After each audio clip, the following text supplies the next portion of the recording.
প্রেম করে কোনো ছেলে যদি কোনো মেয়ের সাথে ছলনা করে অথবা কোনো মেয়ে যদি কোনো ছেলের সাথে ছলনা করে, তাহলে এই ক্ষেত্রে ইসলামের সমাধানটা কি?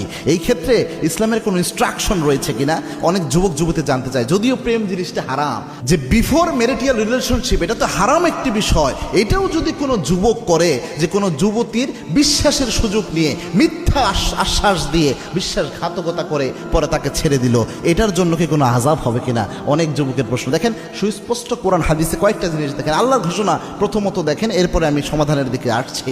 আল্লাহ রাব্বুল আলামিন প্রথম বাউন্ডারি কোন জায়গায় দিয়েছেন দেখেন। আল্লাহর কালাম যদি আপনি খুলেন, আল্লাহ রাব্বুল আলামিন সরাসরি এই পৃথিবীর সমস্ত যুবক এবং যুবতীদেরকে বলছেন, কোন গুনার ব্যাপারে এইভাবে আল্লাহ বলেন নাই, শুধুমাত্র এই ক্ষেত্রে বলেছেন লা তাকরাবুজ জিনা, খবরদার জিনার ধারের কাছে যেও না। আল্লাহ রাব্বুল আলামিন কোরআনে চুরির ব্যাপারে এমন শব্দ চয়ন করে নাই যে চুরির কাছে যেও না, ডাকাতির ব্যাপারে করে নাই, সুদের ব্যাপারে করে নাই, ঘুষের ব্যাপারে করে নাই। একটা মাত্র অপরাধ রয়েছে, যে অপরাধের ব্যাপারে আল্লাহ বলেছেন এটার ধারের কাছেও তোমরা যেও না। কেননা জেনা ব্যভিচার এমন জিনিস আল্লাহ রাব্বুল আলামিন স্বাভাবিকভাবে ন্যাচারালি একটা ছেলে মেয়ের প্রতি আকর্ষণ দিয়ে আল্লাহ বানিয়েছে। এর ধারের কাছে যদি আপনি যান, এই বাউন্ডারি আপনি ক্রস করবেনই। দ্যাটস ওয়াই আল্লাহ রাব্বুল আলামিন এটা আপনাকে বলেছে যে আপনি ধারের কাছেই যাবেন না। এই জন্যে আপনি যতই বলেন যে আমরা হুজুর খারাপ কিছু করতেছি না, তো শুধু কথাই মাত্র বলতেছি, শুধু মেসেঞ্জারে চ্যাট করতেছি, এই প্রথম এইখান থেকে শুরু হয়ে আস্তে আস্তে সর্বনাশটা ঘটে। কত নারীর জীবন যে সর্বনাশ ঘটেছে।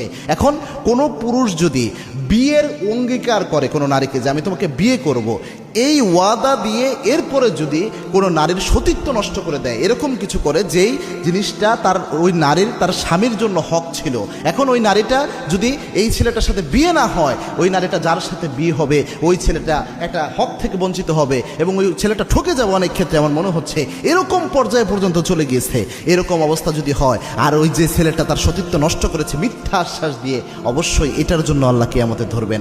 এক তো জেনার জন্য ধরবেনই, পাশাপাশি এটার জন্য ধরবেন। মনে রাখবেন, আপনি যদি হাজার জেনাও করেন আর আপনি যদি আল্লাহর কাছে মাপ চান, এটা কিন্তু মাপ পাওয়া সম্ভব। কেননা জেনা ব্যক্তির সাথে জড়িত অপরাধ না। ধরেন আপনারা মনের নফসের তাড়নায় পড়ে গুনাহ করে ফেলেছেন, এখন আল্লাহর কাছে মাপ চান, আল্লাহ মাফ করে দেবে। কিন্তু কারোর সাথে ধোঁকাবাজি করে বিশ্বাসের আশ্রয় নিয়ে কারো বিশ্বাসকে আপনি নষ্ট করে এরপরে আপনি তাকে ছেড়ে দিলেন, এই জিনিসটা করলে কিন্তু এটা মারাত্মক একটা বিষয়। যদিও জিনিসটা হারাম, তবুও এখানে দুইটা অপরাধ জড়িত হয়। একটা হচ্ছে জেনার অপরাধ, আর একটা হচ্ছে বিশ্বাসভঙ্গ বা আরেকজনের বিশ্বাসকে নষ্ট করা, হক নষ্ট করা, প্রতারণা করা, এইটার যে একটা অপরাধ, এই দুইটা জড়িত হয়। এবং আল্লাহর হাবিব সাল্লাল্লাহু আলাইহি ওয়াসাল্লাম বলছেন মান গশশানা ফালাইসা মিন্না, যে ব্যক্তি এরকম ধোঁকাবাজি